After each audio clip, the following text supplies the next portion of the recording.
Welcome to the New World Order Showcase Podcast. Your host, Jill Hart, the Coach's Alchemist. Couldn't be more excited to have you join us today. On this podcast, we celebrate the champions of change, the up-and-coming life, health and transformational coaches who are fearlessly stepping forward to make a difference in the world. Get ready for inspiring stories, practical tips, and powerful moments that will motivate you to make a positive change in your life and those around you. We're happy to have you join us on this incredible journey as we dive into the world of life, health, and transformational coaches who are lighting up the path towards a better tomorrow.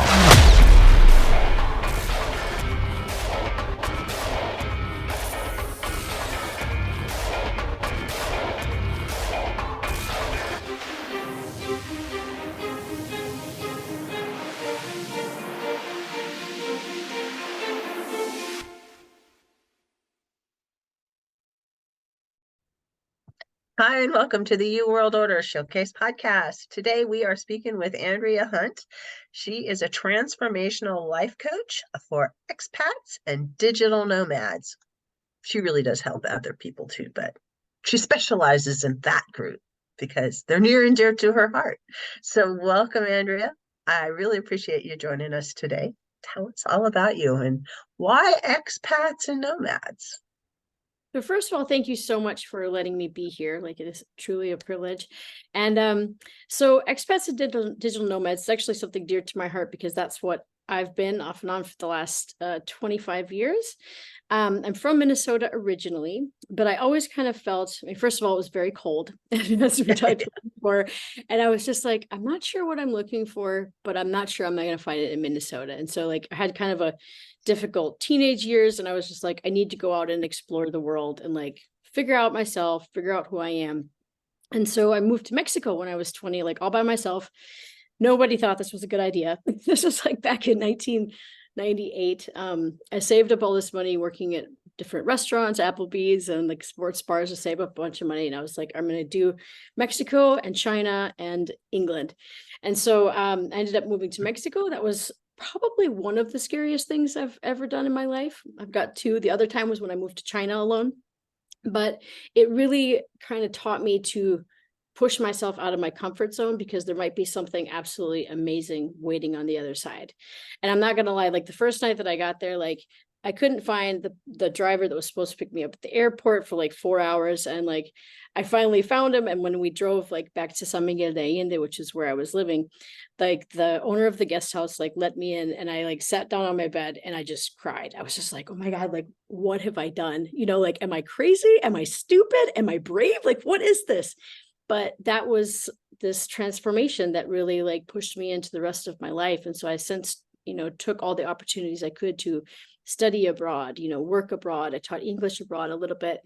And so that led me to China and also Argentina and Italy. I did volunteer work in the UK. And then it brought me to Germany after China. So, and I've been here for a little bit over 10 years. I'm in Munich, Germany now. But I also because I work from my laptop, I have my own business as a coach, obviously, I can work from anywhere. And that's amazing because then I can just be like, it's too cold. I want to go to Spain for 3 months, or I want to go to Albania for the summer. Or, one of my main goals was to be able to go back to the US for a few months and like spend more time with my parents and not have to worry about like, oh, can I only go there for a week or something? Because that's important to me, especially after the pandemic and being so far away during that time. I was like, I have to figure out a way to be able to go back whenever I need to and stay there for a while, Bless you. That was the big sneeze. I'm struggling with this cold. It's going away. It's the autumn cold. Everybody's getting it. It's like yeah, it happens every year. Lasts a couple days, and then you're on with your life. Exactly. Yeah. So that's pretty exciting, getting to travel around everywhere. I really admire you. I've traveled around the world, but I've always done it with family and never just all by myself. That is really courageous. And I've known people who've lived in China for a couple of years at a time.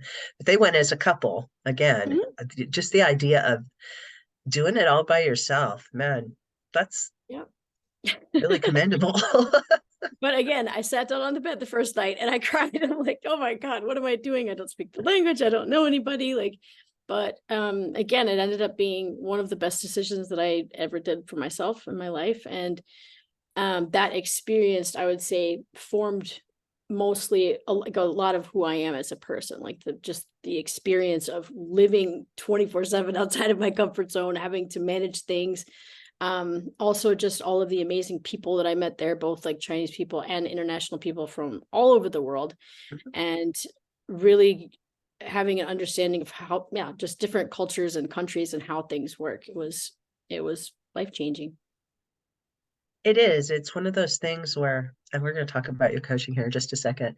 I spent 5 years in Japan when I was young, and I went to an international school. So I understand the idea of living in an environment where you don't really understand the language and you have to communicate with people in other ways. And it has weird repercussions when you do come back to the United States.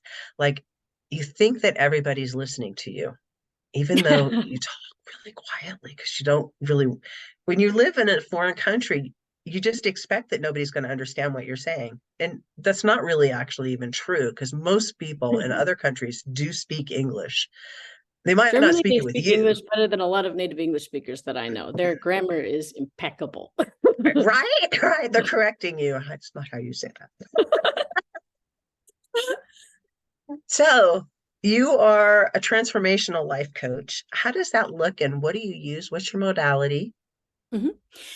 So basically, like, I have been using EFT on myself for about 10 years. And so when I got certified in coaching, I would be, doing these sessions and everything like that with clients. I was like, man, like, I just know that that's something that EFT would be able to like resolve in like 15 minutes, whether it was like, anxiety about a certain situation that was coming up tomorrow, or maybe something somebody said yesterday. And sometimes, like, the brain has a way of like ruminating and just going over, and, the arguments in the shower and stuff like that, you have. And with EFT, like, I just found that it was such a quick way to be able to emotionally recalibrate. And so, like, I decided, like, okay, I want to use this in my coaching because I know how valuable it's been for me. And then it was interesting because the more practice that I did and the more that I learned about it, through the courses and everything, the more range I really understood of how powerful it is. Because I had been using it for myself mostly for, stress and anxiety. Like, these are the kind of the normal things that people, if you don't know a lot about it, it's very accessible. You can go to YouTube, you can watch a video, and you can calm yourself down, which is amazing.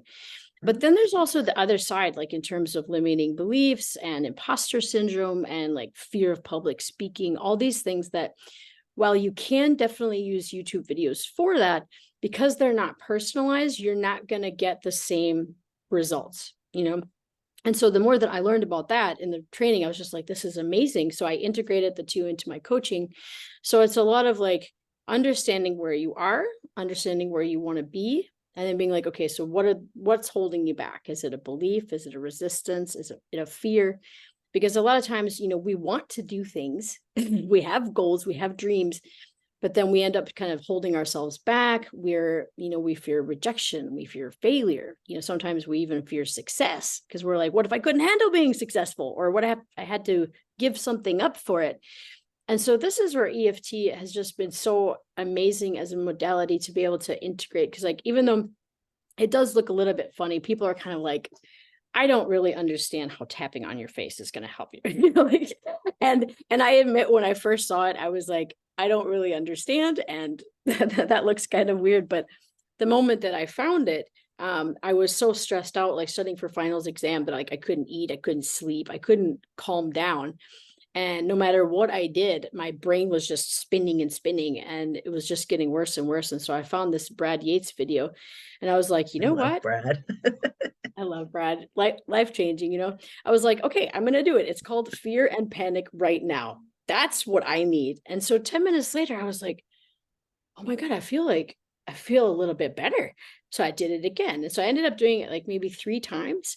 And I was like, I went from like a 10 to a 2 in the span of like 25 minutes. And I was just like, this is incredible. Like, what is this sorcery? I have to figure out what this is and learn more about it. And so it's just been amazing because a lot of my clients have not actually heard of EFT, before the sessions. And then they realize that there's a lot of old memories, programming that we get as kids. A lot of times we're told certain things, or we see something happen to somebody else, and we internalize all these fears, and when I suggest EFT, they're just like, well, I mean, I've had this for like 30 years. I would love to try to get rid of this belief because it's not helping me to think that I'm not good enough, not smart enough, nobody likes me, those kinds of things. So it's been amazing. Like, I feel very grateful that like I have it as a modality that I can share with people and really help them in their lives. I have a couple stories about EFT. One is a money story. I discovered Margaret Lynch, God, maybe Love her. 15 years ago now. It's been a minute. When she was probably just first starting out, and she was all about tapping for money. And I hadn't really known that much about tapping, and it was kind of new. I knew that they used it for, people that were suffering from PTSD, and that Yep. there was a lot of science behind it. And so I thought, okay, I'm going to give it a try. The whole, I'm just going to try this and see what happens. Yeah, why not? So I did. I did it for like a week. And then, I didn't see anything come in. So I went on with my life. And like the next week, $3,000 arrived in my mailbox. No. Did you do the tapping for Totally. $3,000 then? That's amazing. No, I was just tapping for money. But Okay. $3,000 showed up in my mailbox, totally unexpected, from it was like a class action suit that had gotten settled. And it was, I've never had a class action suit that I didn't even really realize I was part of, Yeah. to just, drop a whole bunch of money in your mailbox. So when it comes to tapping for money, I can tell you that works. Yep. Personal Yes, it does. experience. And then I had been dragging around this pain from something that happened when I was a child. And I had a friend who does EFT as well, and she coached me through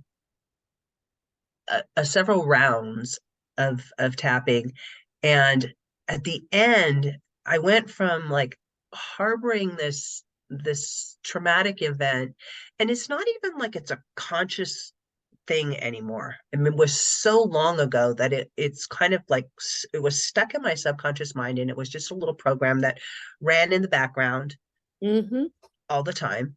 And the shift towards, wow, if that thing hadn't happened, I wouldn't be who I am today. Oh, yeah. It's like, yeah. So now I can just be grateful for it. Yeah.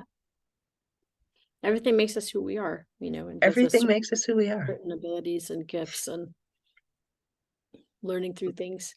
But to be able to shift that, instead of having the thing that wasn't serving me run loops, to be able to just like not even think about it. It's just like, yeah, it's okay. It was even good. Wow. Instead of like, so powerful. this terrible thing.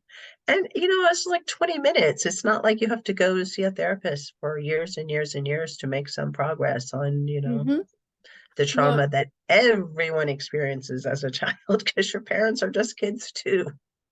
Yeah.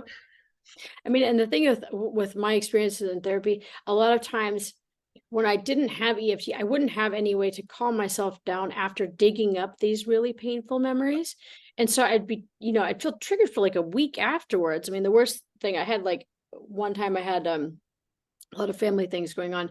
So I had therapies on Monday, and that was just the most awful way to start the week, because I would start the week like angry, crying, resentful, and then it would just lead into every single thing that I did, because I didn't have a tool to emotionally calibrate my, and like calm down my nervous system. So I would just, it was terrible. And so now being able to have that as a tool that, like, okay, I'm uncomfortable. What am I feeling? Is it fear? Is it like, am I stressed? Like, what is it that I'm feeling so that I can tap and like lower whatever it is so that I can calm down, focus, and ground myself. And that is extremely valuable. You would share with people what exactly EFT is for those that are Sure. out there that haven't heard of it or don't really know what it is. Yeah. So it started with like Gary Craig, like in the 90s had it, and he was just mostly using it like because he had studied a lot of acupuncture. And so he realized that if you tap on acupuncture points on the face or acupressure points, that basically it can calm the body's nervous system by sending a signal to the amygdala that stops the body's fight, flight, or freeze response. And so the interesting thing is like they kind of kept using it for different things like phobias and like, people who had like fear of flying or swimming. And then they finally got more into, studies with, like you said, PTSD, like veterans. I mean, because around in the 90s, I mean, obviously we had so many Vietnam veterans that no matter what, they could not release any of this trauma. And so he started, working with them, and they had all these different studies on how these people were able to kind of, I mean, because I saw these videos, like at the beginning, the guy is obviously extremely upset. He's talking about something very horrific that happened, which I won't, talk about or whatever, but he's visibly very jarred, very, you can just see all of the senses going off in his body. And after like an hour, he's talking about it as a memory, but it's not having the same emotional hold on it, which is just fascinating. And so then obviously they've done a lot more scientific studies. I think there's like 100 now. Like the lead people that do those are usually like Dr. Peta Stapleton from Australia, and Dawson Church. I think he's from the UK, if I'm not mistaken. But so basically you can use it for two ways. This is like what I would suggest. So like there's the emotional health aspect. So whether you're stressed or angry or sad or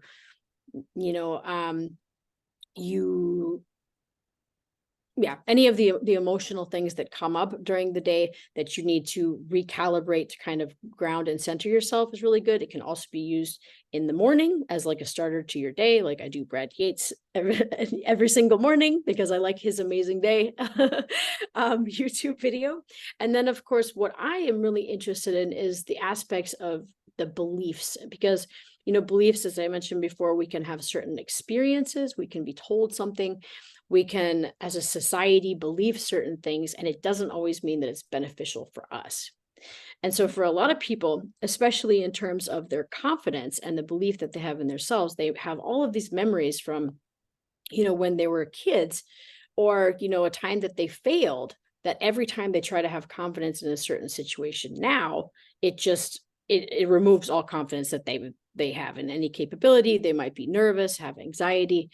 And so one of the examples that I always give is like, if you're like 9 years old and let's say you go up in front of the class to read your book report or something, and let's say the teacher insults you or criticizes you, and let's say the whole class laughs at you and makes fun of you. And as a child, you just learned it's not safe to be seen. It's not safe to be heard. It's not safe for me to put myself out there and try to share myself and my knowledge with the world. And if I step out of my comfort zone, there are going to be consequences. So even though it might be like 30 years later, and let's say somebody's has an office job, they've got to do a client presentation and they freeze up. Like, no matter how much they've prepared, they're sweaty, they're anxious. And being able to have a tool like EFT to kind of calm them down beforehand, before this all happens, is extremely invaluable. I don't know if I answered your question there, but anyway, yeah, you could use it for beliefs, and that's what I really like. It also things like resistance. Like I had a client a few weeks ago who she really, really wanted to go to the gym. Like she really wanted to make this habit for herself. But the resistance that would come up is she didn't feel that her body was like, quote unquote, good enough to go to the gym. So when she would go, she would feel really uncomfortable. She thought everybody was, looking at her. And so it was so bad. And she just felt, like she was going to be made fun of, and because she was made fun of as a kid. So she didn't want to have that repeated. And, our subconscious wants to keep us safe. And so she ended up self-sabotaging and just not going to the gym at all. But then she felt bad about herself. So through one EFT session, we were able to kind of address those feelings of like shame and guilt and like, the internal belief of like, they don't like me. They're going to reject me, to reframe it as like, you know what, this is something that I want to do for me. Like, I'm not going to be like this forever. This is a process. Like, I'm allowed to, go through the journey and be imperfect. Like, we don't have to be perfect, and I think that we're so much more compassionate with other people sometimes than we are with ourselves, and very harsh. But yeah, in one session, we were able to reframe it for her so that she, by the end, was like, yeah, I don't care what they think of me at all. Like, and plus it's like, if somebody's going to say mean things about you, they probably feel crappy about themselves. So once we keep that in mind. Usually happen either. That's the other Yeah. thing. Most of the time when we think people are going to say bad things to us, we're saying them to ourselves. Exactly. People aren't coming up to you and saying, hey, you're a fat slab, why are you here in the gym?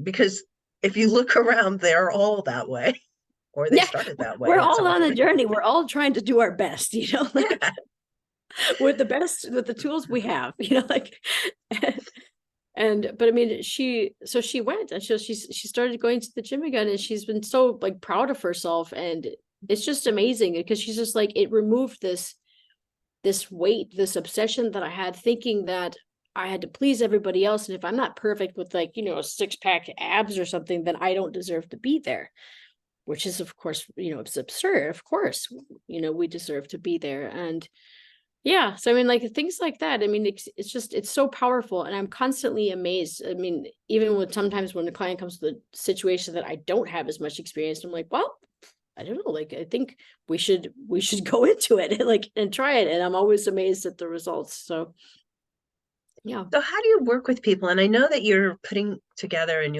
by the time this airs, you will have a workbook that helps people kind of get into EFT for themselves. Is that what you were creating? You'll talk about that a little bit, and then how people can actually work with you and how that looks, because you travel. So yeah, my main thing is like, I wanted to create like a simple and very accessible ebook about EFT and what you can do with it from an emotional health standpoint, and also from a belief standpoint, so you can show up feeling empowered and confident. Because as I mentioned, a lot of people know that you can use it for stress, but there's so many other possibilities. And so what I wanted to do is just kind of explain in a very simple way, like what it is, what it does. What does a session look like? We start with kind of going into the issues, seeing what emotions come up. Are there fears? Are there, emotional blocks? Are there memories tied behind it?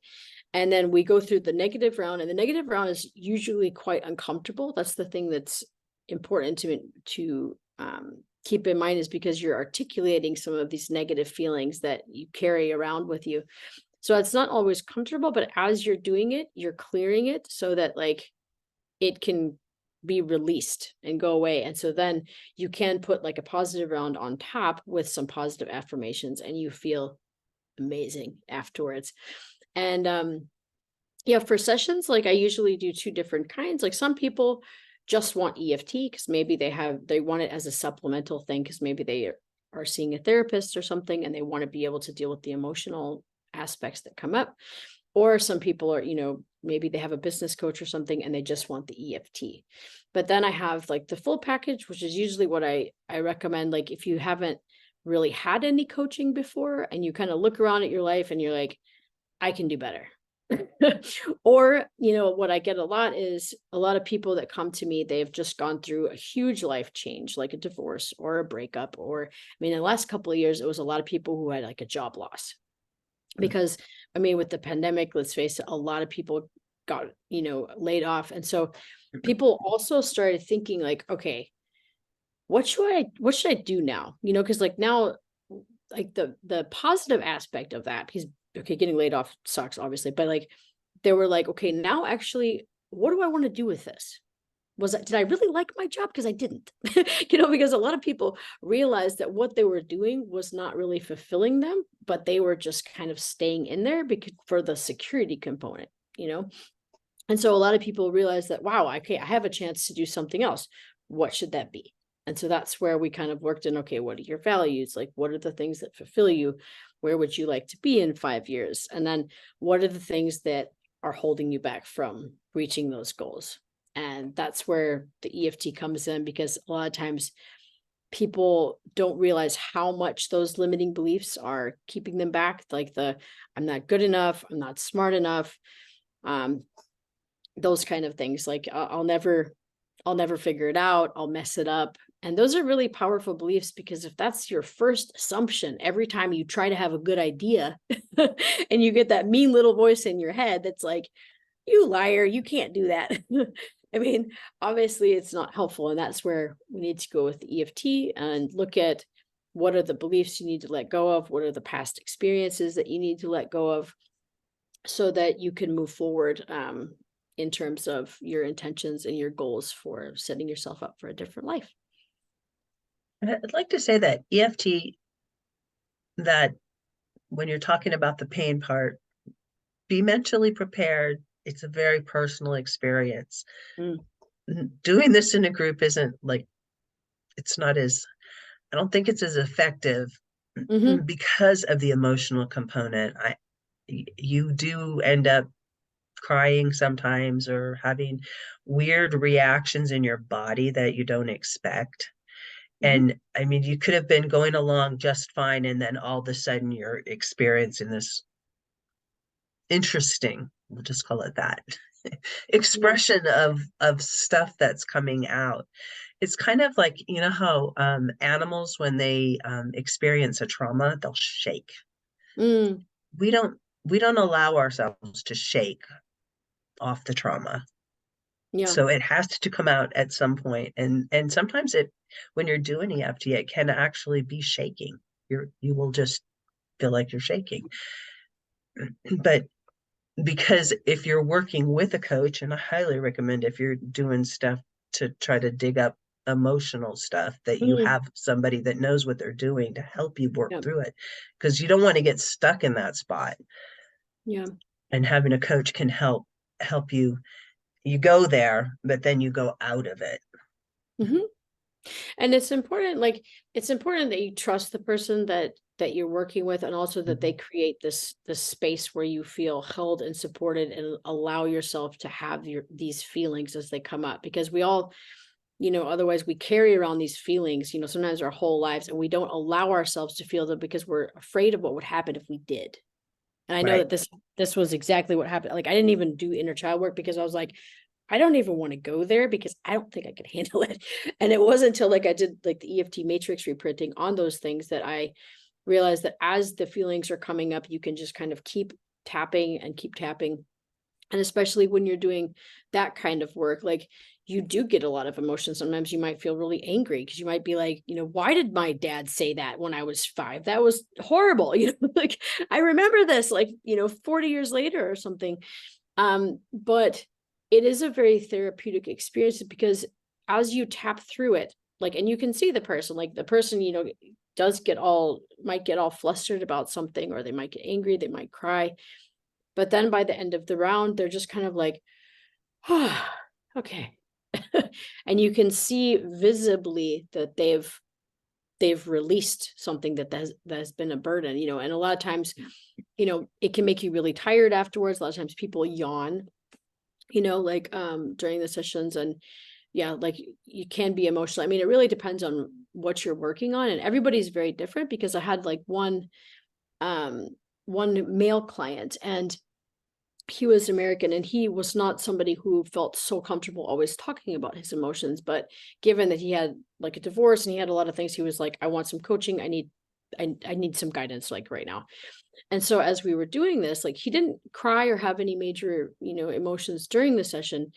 But then later, a few days later, he was just like, I had the biggest cry I think I've had in 20 years. He goes, and I can't tell you how much better I feel. He goes, it was just it all came out. And I felt like I let it go, and then I slept like a baby. He was just like, I had no idea how much I needed to get that out. I'd just been carrying it around, pretending it wasn't there, knowing that it was always, heavy and kind of sitting on me. So Yeah, it's really amazing. I mean, people are just different though. Sometimes people get it right after. Sometimes I'm somebody who in my tapping, it just all comes out. Like, and then I'm just like, oh God, I feel so much better. Thank you so much. Like I have a daughter that she cries. Sometimes she just cries. She's not, she's not, she's like, I'll ask her what's wrong. She was, I'm sad. And I say, why are you sad? I don't know. It'll pass. I just, she's not how old are upset you? about it. She's 19. She's been Oh, doing okay. this since she was maybe 14 or 15. I think it Oh, has to do with her cycle. I think she yeah. thinks it has to do with her cycle also, but she just, there's like times during the month where she just cries and she lets it all out, and she's not mad at anybody. She doesn't try to blame it on she doesn't try to assign anything to it. She's just like, okay, it must mean I'm sad. So therefore I just cried a whole bunch and now I'm going to sleep. Yeah. So it's like, But they say that, like, I mean, tears are very like it's like emotionally cleansing, because you're releasing it and you're allowing yourself to acknowledge those feelings. Because so many times I think like the thing that's helpful about the negative round is it doesn't feel good, but it allows us to articulate what we've been feeling anyway. And mhm. a lot of times we walk around, especially, I think like women in business, we have this, I'm fine. Like I totally have this, like I'm fine. I'm great. I can handle anything. And then inside you're like, I'm not fine. I am totally not fine. Like, and so being able to articulate this and process the real feelings is so powerful because then you can let them go. Yeah. And respecting that, it is part of a process. That's how we were designed. If we weren't supposed to cry, we wouldn't have tears that fell out of our face. Exactly. You know, And telling people don't cry is like, that's just wrong. yeah, If you want to cry, cry. It's okay. You don't even have to have a reason for it, apparently. exactly. But I think it's more acceptable now than it was maybe 20 years ago or something like that. I think people are much more emotionally aware today. Mhm. I think I mean, especially I have to say, like, um, I've worked with like some younger people in their 20s, and I'm just like, wow, but they're so emotionally aware. Like way more than I was, like until I mean, it took me into my 30s before I was really self-aware of why I was, acting in a certain way or yeah. And so I have to say that that's quite impressive.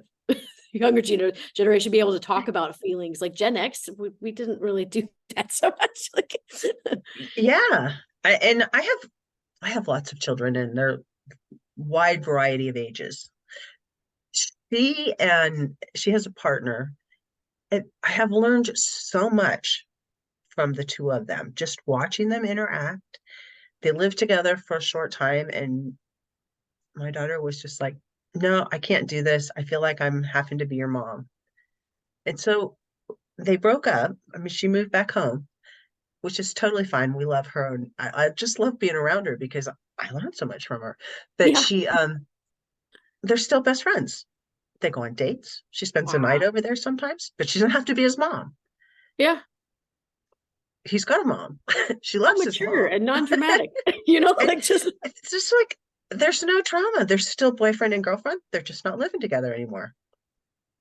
that is I so mean, practical. it's so practical. But he's another one. He cries when he's feeling emotional, Mhm. and he makes no apology for it. It's just like, Yeah. I'm I'm sad Well, right it's now. cultural too. I think like, I mean, because I have to say, like, after living in a lot of different places, I think a lot of my American friends feel very uncomfortable crying. And I think living in Germany, like, they don't have that. I don't know. Like, I just have friends from a lot of different places, and it seems that in the United States, and maybe more people my age, like in their 40s, they've been taught that they shouldn't handle things in that way, like men have. And I think the younger generation, I think, is much better at being able to express themselves and, you know, have without fear that that's going to be, I don't know, seen in a bad way or something. As weak. It, it, Yeah. it was usually taught to you that if you cry, you're showing that you're weak. But it has nothing to do with being weak or not. It's just different. And Mhm. like I said, I so grateful I had her. She really has taught me so many interesting things about being a human and Absolutely. and the opportunities you have. So how do people get in touch with you if they want to work with you, um, or if they want your guide for EFT? Sure. Well, my website is a good place to start. They can go to www.dreahunt, which is DREAHUNT.com. I'm also on social media. My Instagram is living.deliberately.today. And also same on Facebook and Twitter. And now I also have a YouTube channel that I just started. So I'm trying to kind of do a lot more with that. That was kind of the last is my social media stuff. And I also do online workshops. I also am doing digital nomad co-working retreats, but with some side kind of personal growth workshops, EFT. We do like yoga in the morning, stuff like that. So if you're interested, for example, in doing a co-working stuff with some personal growth, that's a good opportunity.